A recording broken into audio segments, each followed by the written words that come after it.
Do citizens have a First Amendment right to put up political yard signs? One state House candidate says a local ordinance limiting signs violates our free speech rights. And as Matthew Torres tells us, she's ready to go to court to back it up. I feel that's being unfair to those of us who have worked really hard to get our names out there. As a first-time state house candidate, Tricia Farmer is learning a lot, especially about Mount Juliet's sign ordinance. I did know about the ordinance, but there was no enforcement immediately after the primary. The ordinance prohibits anyone from posting political signs if it's not within 60 days before the election.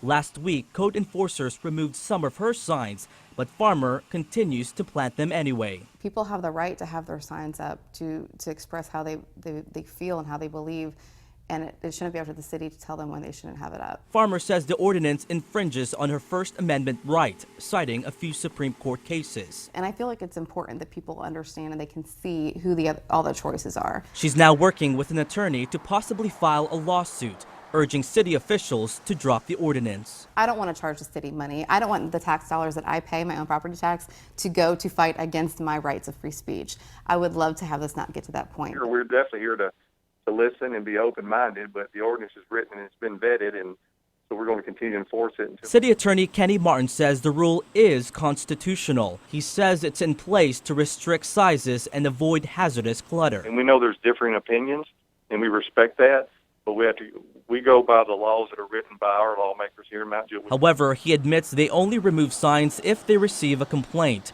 Other candidates also have their signs out.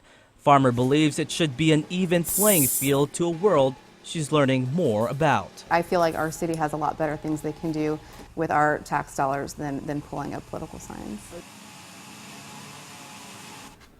Candidates are allowed by the city to have political signs by next Thursday. To read the full sign ordinance, visit newschannel5.com.